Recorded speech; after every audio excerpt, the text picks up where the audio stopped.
네, 이번에는 코인 시장 짚어보도록 하겠습니다. 코인이 머니 시간인데요. 자, 이제 어느새 코인 시장이 시가총액이 코스피를 넘어섰다고 합니다. 이제는 여기서 또 투자의 불빛을 밝혀보지 않을까 싶습니다. 자, 오늘의 코인의 머니는 김용영 엠블록 에디터님과 함께 해보도록 하겠습니다. 어서 오세요. 안녕하세요. 네, 안녕하십니까. 자, 오늘도 에디터님과 이야기를 나눠볼 텐데요. 그 먼저 주간 데이터를 살펴봐야 되겠죠. 한 주간 가상자산 어떻게 움직였는지 에디터님과 함께 알아보도록 하죠. 네, 주간 비트코인 가격 동향을 살펴보도록 하겠습니다. 지난주까지만 해도 이제 1억 5,500만 원, 그리고 달러로는 7만 달러 후반대까지 떨어졌던 비트코인이 그래도 이번 주에는 나름 반등에 성공을 했습니다.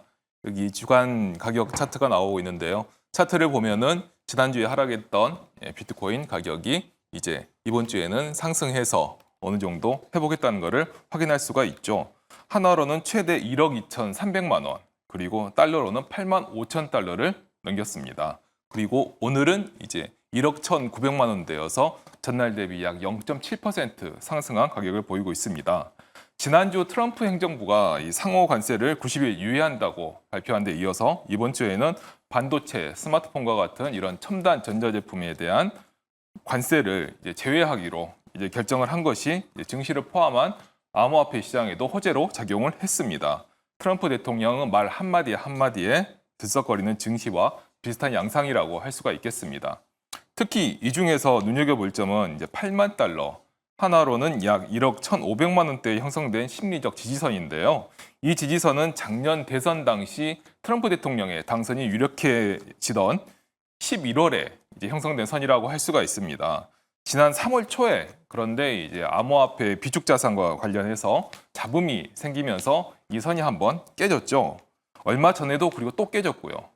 하지만 지금은 이 8만 달러, 즉 이제 하나 약 1억 1,500만 원대라고 하는 선을 찾아보면은 약 이 정도가 되는데요. 이 선을 둘러싼 등락이 계속 거듭하고 있습니다. 즉 예전에는 지지선이었는데 지금은 뭐라 할까요? 이 등락을 둘러싼 기준점 같이 작용을 하고 있는 거죠. 이는 역시 현 장세가 아직까지도 많이 불안하다는 것을 이제 시사하고 있고요. 그래서 단기 매매로는 이 지지선 저점에서 지지선 중심으로 해서 저점에서 매수하고 고점에서 매도를 하는 전략이 일견 한번 확인해 보실 수가 있겠고요. 장기적으로는 평단가 관리를 위한 분할 매수도 유효하겠지만 단기적으로는 이제 상승을 염두에 둔 이제 산업의 활성화에 이은 상승을 염두에 둔 관망세도 유효할 것으로 예상이 됩니다. 그리고 두 번째로는 이제 시가총액 2위인 이더리움을 살펴보도록 하겠습니다. 최근 이더리움은 비트코인과 전혀 차별화를 이루지 못하고 있습니다. 이는 저번 주에도 말씀드린 상황인데요. 저번 주에 이어 이번 주에도 역시 비슷한 양상을 보이고 있습니다. 앞서 살펴보셨던 비트코인 주간 차트 대비 비교를 한번 해보면 비트코인 차트는 그래도 이번 주에 반등을 해서 약간 우상향 기조를 보였거든요. 하지만 이더리움은 보면은 우상향보다는 역시나 앞과 뒤가 거의 비슷한 그저 정말 등락만을 거듭하는 반등이라고 보기 좀 어려운 모습을 보이고 있습니다. 비트코인이 하락하면 더 떨어지고 비트코인이 상승하면 좀 덜 오르는 모습이 이번 주에도 그대로 재현이 되고 있는데요. 특히나 이더리움의 다른 알트코인 대비 기술적 우월성에 대한 신뢰가 있었었는데요. 이 신뢰도 최근에는 점점 낮아지고 있는 양상입니다. 투자에 좀 유의를 하셔야 할 필요가 있겠습니다. 그리고 오늘은 다른 알트코인 차트를 하나 더 가져와 봤습니다. 바로 이제 솔라나인데요. 가상자산 시가총액에서는 이제 6위를 차지하고 있는 코인입니다. 차트에서 보시면 아시다시피 최근 일주일 동안에 상당히 큰 폭으로 상승을 했습니다.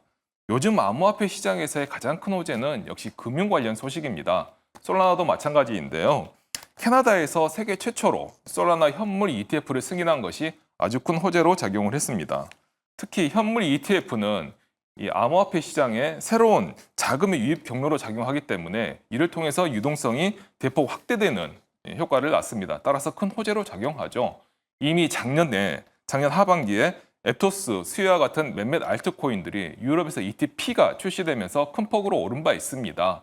이를 교훈 삼아서 솔라나에서 새로운 현물 ETF가 출시되자 역시 호재로 인식을 하고 가격이 크게 오른 양상입니다. 솔라나가 이런 현물 ETF를 발판 삼아서 전통 금융권에 안착하는 것이 진행이 된다면 앞으로도 전망이 괜찮을 것으로 보입니다. 참고하시면 되겠습니다. 그리고 그 다음으로는 이제 주간 가상자산 ETF 유출입 현황을 살펴보도록 하겠습니다. 여기서 보시다시피 4월 이후에 계속해서 유출을 기록하고 있던 2일만 유입이 되고 나머지는 계속 유출을 했었죠. 유출을 기록하고 있던 ETF 유출입 동향이 비로소 약간의 반등을 보여준 것을 확인할 수가 있습니다. 이 약간의 반등으로만 보이지만 그래도 반등이 나왔다는 것은 역시 비트코인의 가격 반등에 부합하는 결과죠. 하지만 바로 어제는 역시 또 마이너스로 돌아섰습니다. 현 시장 장세가 불안정하다는 것을 그대로 보여주는 결과라고 할 수가 있겠습니다. 그리고 마지막으로 가상자산 공포 및 탐욕 지수를 살펴볼 텐데요. 오늘자 지수는 이제 30을 기록하고 있습니다. 지난주에 살펴봤을 때는 이 숫자가 25였는데 그보다는 5 정도가 더 오른 숫자라고 할 수가 있겠습니다. 역시 트럼프 행정부의 관세 유예가 전체적인 투자 심리를 개선시킨 것으로 풀이가 됩니다. 하지만 올해 1월, 올해 초만 보더라도 이 가상자산 공포 및 탐욕 지수가 무려 60까지 올랐었습니다. 그때는 시장의 투자 분위기가 정말 좋았던 것이죠. 따라서 현재 30, 지난주 대비 5포인트가 올랐다 하더라도 시장이 역시 낙관하기는 아직 이르고 좀 더 보수적인 접근이 필요하다고 보시면 되겠습니다. 네, 알겠습니다. 자, 이렇게 한 주간의 흐름 어땠는지 짚어봤는데요. 일단 비트코인은 이번 주에 나름 반등하는 흐름을 보여줬다고 합니다. 1억 2,300만 원까지도 넘기는 흐름이 포착이 됐다라는 이야기를 함께 해봤고요. 또 지지 라인이 어느 정도 나오고 있기 때문에 이 부분을 참고해 보시면서 투자 전략 사용해 보셔도 좋을 것 같습니다. 또 이더리움은 우상향보다는 미미한 움직임을 보이고 있기 때문에 투자 시에 유의해보자라는 코멘트 함께 해봤고요. 또 현물 ETF가 승인되면서 호재로 인식이 됐고 때문에 유동성이 커지면서 솔라나의 흐름도 괜찮다라는 의견까지 들어봤습니다.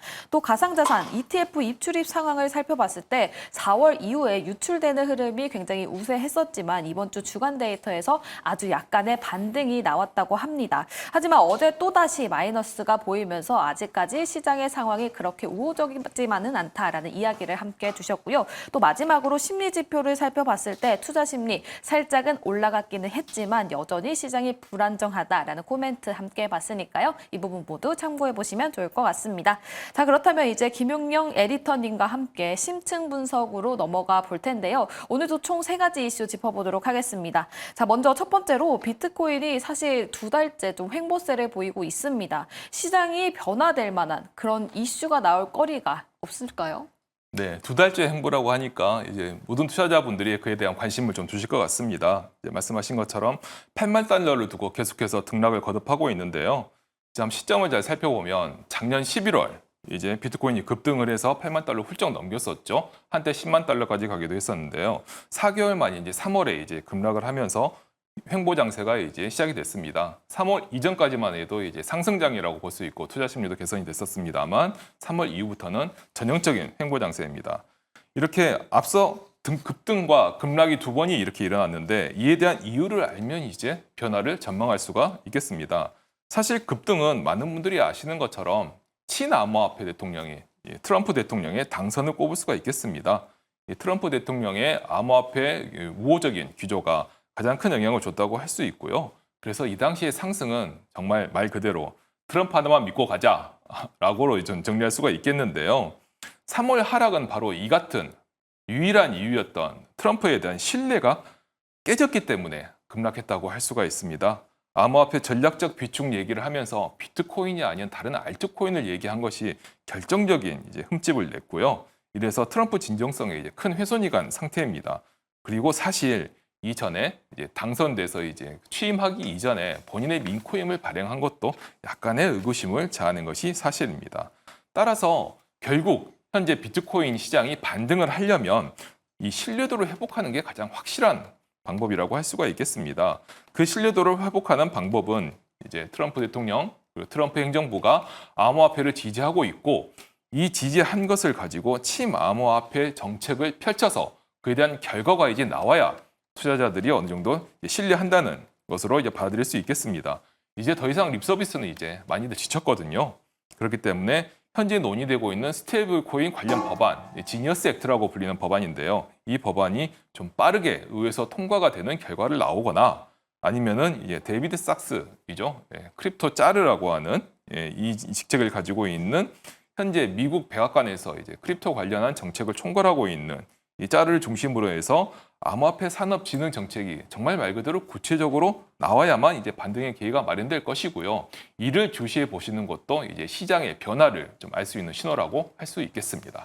네, 알겠습니다. 최근에 비트코인 도대체 9만 달러 언제 넘어가는 거냐라는 이야기가 굉장히 많은데요. 이렇게 큰 반등이 다시 또 찾아오려면 가장 우선적으로 신뢰도가 회복되어야 된다고 합니다. 트럼프 행정부에서 친암호화폐 정책이 실질적으로 나와주는지 이 여부를 꼭 체크해 보시면 좋을 것 같습니다. 첫 번째 이야기 나눠봤고요. 다음은 두 번째 이야기 나눠볼 텐데요.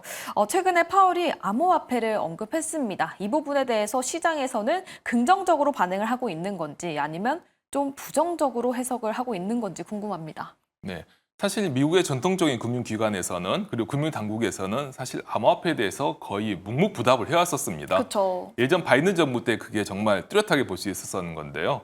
이번 트럼프 행정부가 이제 출범을 하면서 어느 정도 좀 변화된 거에 대한 신호라고도 할 수가 있겠습니다.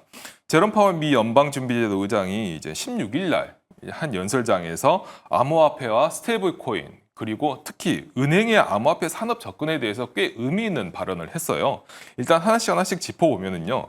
스테이블 코인에 대해서는 명확한 규제 가이드라인을 세워야 한다고 밝히면서 의회에서 논의되고 있는 지니어스 법안과 걔를 함께하는 의견을 피력을 했습니다.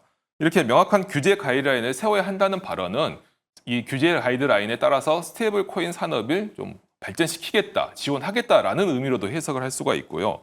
특히 스테이블 코인은 산업이 활성화되면 암호화폐 인프라 확장과도 바로 연결되는 것으로 다들 인식을 하고 있습니다. 따라서 이는 암호화폐 산업에 매우 긍정적인 거라고 할 수가 있겠죠. 그리고 두 번째 입장이 꽤 중요한데요. 바로 은행의 암호화폐 산업 접근 규제를 완화하겠다는 것입니다. 사실 과거 바이든 정부에서 가장 큰 숨겨져 있는 규제로 꼽혔던 것이 바로 은행의 암호화폐 취급을 막았던 것입니다. 따라서 암호화폐 기업들이 암호화폐를 현금으로 바꿀 수가 없어서 회사 운영비라든지 뭐 임금이라든지 이런 것을 확보하는 데 굉장히 큰 어려움을 겪었거든요. 현금으로 투자를 받는 것 말고는 다른 방법이 없었습니다. 이런 규제를 이제 오퍼레이션 초크 포인트 2.0이라고 이제 불리기도 했었는데요. 이 규제가 이제 파월 의장의 이제 발언에 따라서 정말 이제 사라질 것으로 예상되기 때문에 이거는 정말 이것도 암호화폐 산업에서 굉장히 큰 호재라고 할 수가 있겠고요. 특히 파월 의장은 이제 은행이 암호화폐 수탁과 스테이블 코인 결제에도 바로 관여할 수 있도록 하겠다고 했습니다. 미국의 전통 금융권인 은행이 이 산업이 뛰어든다라고 하면 이 역시 긍정적이라고 볼 수가 있겠습니다. 여기에 또 파월 의장이 또 어쩌면 립서비스라고 할 수 있는데요. 한마디 얘기를 더 했어요. 현재 암호화폐 산업이 이제 주류로 부상하고 있다고 이제 발언을 했고요. 따라서 앞으로도 제도권 내에서 이 시장과 산업을 다룰 것이라는 것을 시사를 해서 긍정적인 신호를 줬습니다. 따라서 이 긍정적인 신호에 따라서 가상자산, 지금 암호화폐가 오를 법도 한데, 비트코인이 오를 법도 한데 네. 아직까지 큰 신호는 오지 않고 있습니다. 이 시장의 심리가 그만큼 안 좋다는 거라고 할 수가 있겠고요. 하지만 이 파월 의장의 발언에 따른 후속 조치가 시행이 된다라고 하면 이는 생각보다 큰 호재로 또 작용할 수 있다는 것을 인식하셔도 좋겠습니다. 네, 알겠습니다. 이렇게 두 번째 이야기 나눠봤고요. 마지막 세 번째 이야기 짚어볼 텐데요. 제2의 루나로 평가받았던 만트라의 시총이 6조 원이 증발했다고 합니다. 뭐 하루 만에 90% 이상 또 빠졌다라는 소식이 전해졌는데 이게 무슨 일입니까? 짧게 말씀해 주시면 감사드릴 것 같습니다. 네네. 이번 주 초에 이제 글로벌하게 우리나라에서는 조금 더 조용했지만 글로벌하게 이제 암호화폐 시장을 뒤흔든 사건인데요. 시총 20위권 암호화폐였던 만트라 코인이 14일 날 6달러에서 0.6달러로 정말 1시간 만에 90%가 추락을 했습니다. 네. 이 정도의 추락을 보인 코인은 사실 그전에는 그렇게 많지 않았고 그나마 예를 들 수 있는 게 이제 루나여가지고 그래서 이제 제2루나다 뭐 이런 제2루나 사건이 터졌다 이런 얘기를 하고 있는데요. 그 이후로 해킹 또는 뭐 내부자 매도 이런 것들이 거론이 됐지만 팀에서는 공식적으로 그런 게 아니라 이제 거래소에서의 이제 그 청산이라든지 또 네. 유동성 부족으로 인한 거라고 설명을 했었고요. 쉽게 말씀드리면 이 만트라 코인을 이제 대출 담보로 설정을 했는데 가격이 떨어지면 이게 자동 청산되게 돼 있습니다.